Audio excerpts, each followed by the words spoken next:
Bismillahirrahmanirrahim. Assalamualaikum warahmatullahi wabarakatuh. Ini adalah lanjutan dari perkuliahan kita dengan pokok bahasan aplikasi teori elastisitas permintaan dan penawaran.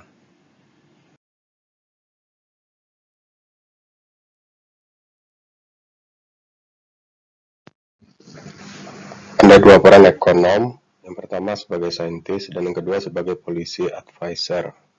Saintis artinya seorang ekonom adalah orang-orang atau pakar yang mengembangkan dan menguji berbagai macam teori. Sedangkan penasehat kebijakan artinya teori-teori yang dikembangkan oleh para ekonom diharapkan dapat mengubah dunia menjadi lebih baik.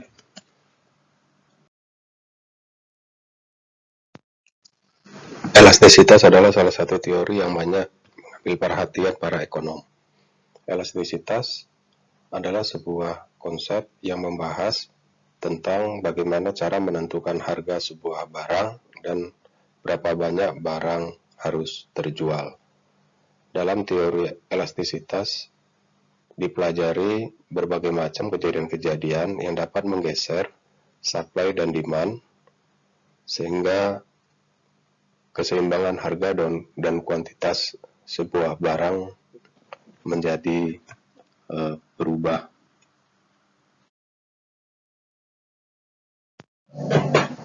Baik, sekarang kita lihat satu kasus tentang how price sellings affect market outcomes. Bagaimana harga eceran tertinggi memberi pengaruh terhadap pendapatan pasar. Ada dua grafik, grafik A dan grafik B. Grafik A itu adalah sebuah grafik yang menggambarkan harga eceran tertinggi tetapi tidak mengikat. Sedangkan grafik B adalah harga eceran tertinggi yang mengikat. Apa perbedaan dari kedua grafik ini? Saudara perhatikan, grafik A, kenapa harga eceran tertinggi tidak mengikat?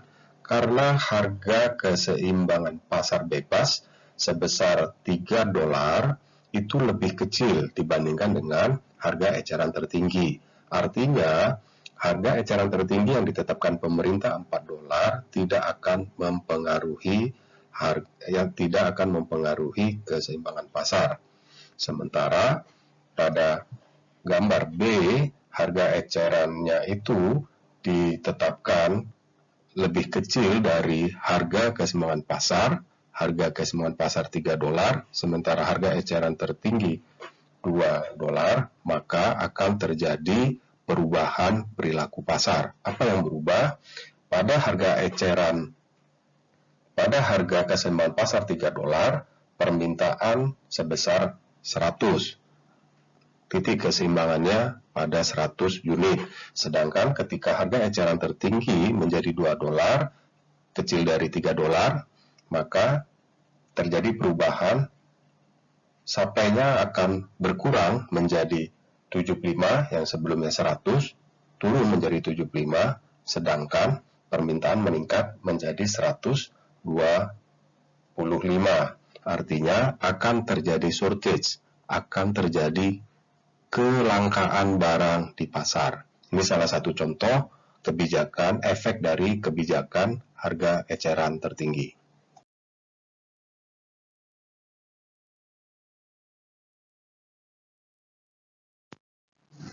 Masih untuk kasus harga eceran tertinggi, pada kasus sebelumnya tidak ada reaksi dari produsen. Tetapi pada kasus ini, perhatikan gambar, produsen melakukan pergerakan jumlah supply menuju kepada P2, padahal harga eceran tertinggi pada garis mendatar, artinya P2 lebih besar daripada harga eceran tertinggi. Akibatnya harga P2 itu tidak berlaku, dan harga yang berlaku adalah titik potong antara S2 dengan harga eceran tertinggi, sehingga kuantitas supply menjadi QS, sementara permintaan QD. Kondisi ini mengakibatkan terjadinya kelangkaan barang sebesar QD dikurang dengan QS.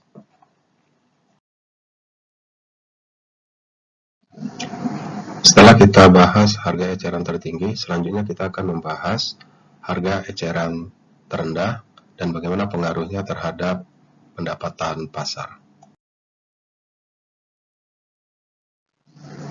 Ada dua grafik yang bisa menjelaskan tentang pengaruh harga eceran terendah. Grafik A adalah harga eceran terendah yang tidak mengikat. Kenapa tidak mengikat? Karena harga eceran sebesar 2 dolar lebih kecil dibandingkan dengan harga keseimbangan pada pasar bebas sebesar 3 dolar. Sementara pada grafik B adalah harga eceran terendah yang memberi pengaruh atau mengikat. Kenapa? Karena harga ecerannya lebih besar dibandingkan dengan harga keseimbangan pasar. Harga keseimbangan pasar 3 dolar, sementara harga eceran terendah 4 dolar. Apa akibatnya? Akibatnya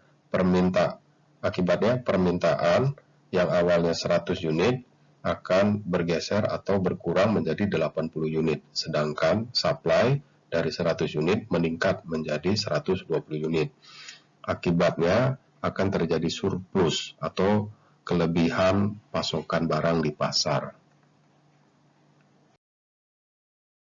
Fenomena harga eceran terendah ini juga dapat kita gunakan untuk menjelaskan kebijakan upah minimum. Misalkan upah minimum, sebagaimana dapat dilihat pada grafik B, akan mengakibatkan terjadinya surplus tenaga kerja.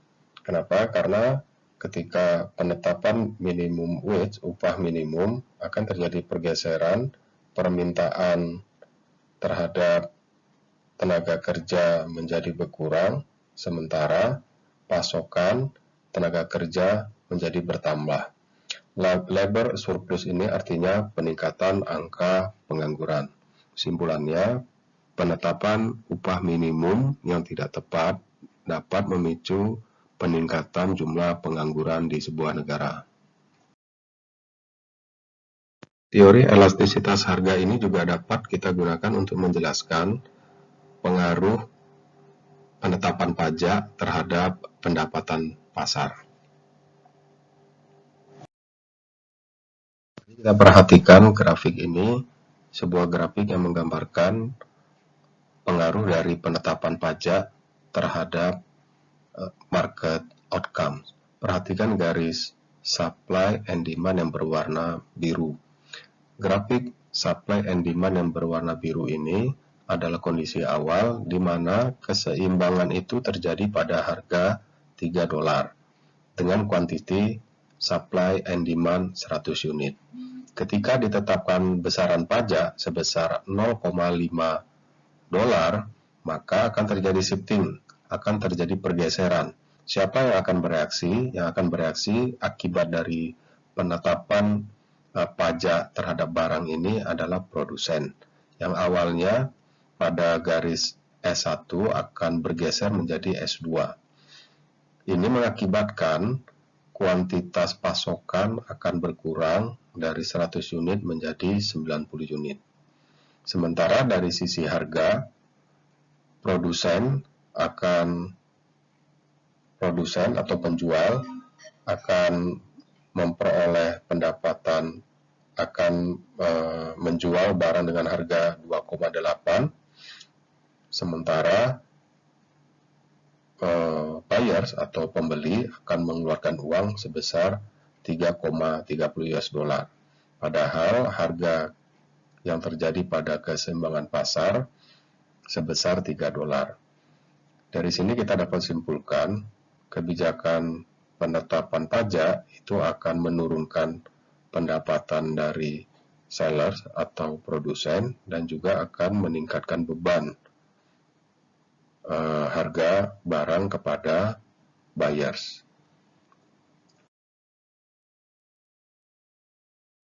Pada sisi buyers, apabila pemerintah menetapkan pajak dari sebuah barang, juga dapat bereaksi sehingga titik keseimbangan itu akan bergeser menjadi titik keseimbangan baru.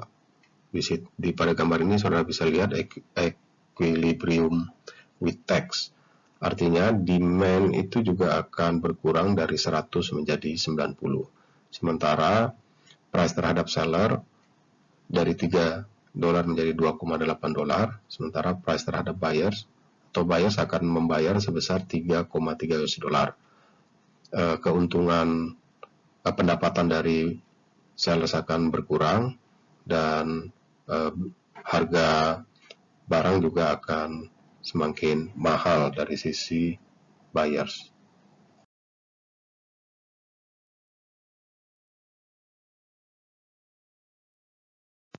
Adapun kesimpulan yang dapat dijelaskan dari implikasi penetapan pajak adalah bahwa penetapan pajak akan menjadi ekivalen terhadap beban sellers maupun buyers. Jadi buyers dan seller, produsen dan konsumen sama-sama akan terbebani. Yang membedakannya hanya sumber pembayaran dari pajak. Kalau pajak ditetapkan untuk produsen, maka produsenlah yang membayar pajak kepada negara.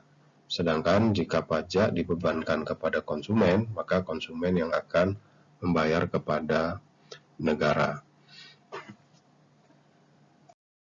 Beberapa ilustrasi yang telah dijelaskan sebelumnya adalah sebuah gambaran yang umum. Nah, sekarang kita akan coba mengaplikasikan teori elastisitas ini pada sektor pertanian. Indonesia adalah negara agriculture, yaitu negara yang punya potensi dan perekonomiannya ditopang oleh kegiatan pertanian. Pertumbuhan ekonomi menyebabkan pendapatan rumah tangga terus-menerus bertambah. Jika pertumbuhan ekonomi di Indonesia meningkat, itu bermakna pendapatan rumah tangga juga akan meningkat. Nah, kenaikan pendapatan dari rumah tangga ini akan diikuti dengan peningkatan konsumsi barang industri maupun barang pertanian. Pertambahan konsumsi barang-barang industri justru lebih cepat dibandingkan pertambahan pendapatan. Ya, pertambahan konsumsi barang-barang industri itu akan lebih cepat dibandingkan dengan pertambahan pendapatan. Maksudnya, peningkatan pendapatan rumah tangga itu laju peningkatan pendapatan rumah tangga itu lebih kecil dibandingkan dengan laju peningkatan konsumsi terhadap barang-barang industri. Ini menunjukkan indikasi elastisitas yang tinggi. Nah, dapat disimpulkan ya, jika elastisitas harga terhadap barang-barang industri itu tinggi, maka permintaan terhadap hasil pertanian bertambah lebih lambat atau lajunya lebih lambat. Dengan kata lain, elastisitasnya rendah. Jadi pertambahan pendapatan itu terhadap barang industri menunjukkan elastisitas yang tinggi, sedangkan pertambahan pendapatan rumah tangga terhadap laju permintaan barang-barang atau komoditas pertanian menunjukkan elastisitas yang rendah.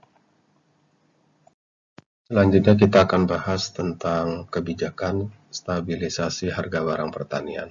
Perhatikan grafik yang ada di sebelah kanan. Misalkan keseimbangan antara supply dan demand itu pada titik P.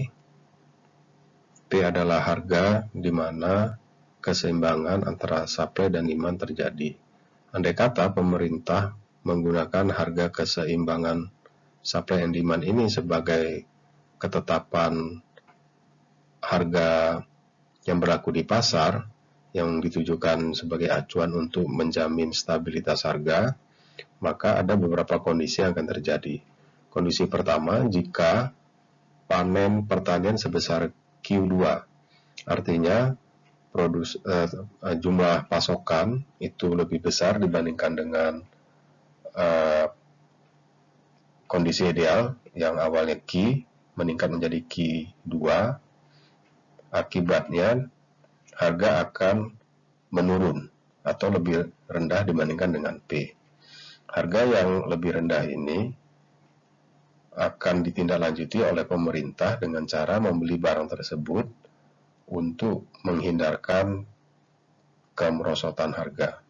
Demikian juga sebaliknya, jika jumlah panen menurun dari Q menjadi Q1, akibatnya harga akan meningkat. Maka pemerintah akan menjual stok barang yang ada di gudang, katakanlah stok beras yang berada di gudang Bulog, dengan tujuan untuk menstabilkan harga. Kebijakan harga stabil ini mengakibatkan pendapatan petani menjadi tidak stabil. Kenapa tidak stabil? Ketika produksi tinggi, maka pendapatan petani tinggi. Tapi ketika produksinya rendah, maka pendapatan petani menjadi rendah. Kembali lagi dengan teori yang sudah dijelaskan sebelumnya terkait dengan kebijakan penetapan harga maksimum. Apabila kebijakan penetapan harga maksimum ini diterapkan pada sektor pertanian, kondisinya juga tidak akan berbeda dengan teori umum yang sudah dijelaskan pada bagian sebelumnya. Perhatikan grafik di sebelah kiri, keseimbangan pasar itu terjadi pada harga P dengan kuantitinya Q. Ketika pemerintah menganggap nilai harga pasar P ini terlalu tinggi dan pemerintah menerbitkan sebuah kebijakan regulasi harga maksimumnya itu sebesar PM, di mana PM itu lebih rendah dibandingkan dengan P, apa yang akan terjadi? Yang akan terjadi, permintaan sebesar Q itu akan berkurang menjadi sebesar Q1. Akan meningkat menjadi Q1. Ya karena harganya sebelumnya katakanlah 100 diturunkan menjadi 50, tentunya akan memicu terjadinya peningkatan permintaan sebesar Q1. Sementara dari sisi produsen, karena harganya berkurang dari P menjadi PM, maka produsen akan menurunkan supply-nya dari Q menjadi Q2. Kesimpulannya, penetapan harga maksimum dari P menjadi PM akan menimbulkan kekurangan pasokan barang karena permintaan lebih besar dibandingkan dengan pasokan barang. Dengan bahasa lain dikenal dengan istilah kelangkaan barang. Nah, demikian saja gambaran atau penjelasan bagaimana aplikasi teori elastisitas permintaan dan penawaran diterapkan dalam berbagai sektor. Semoga penjelasan ini dapat bermanfaat. Terima kasih.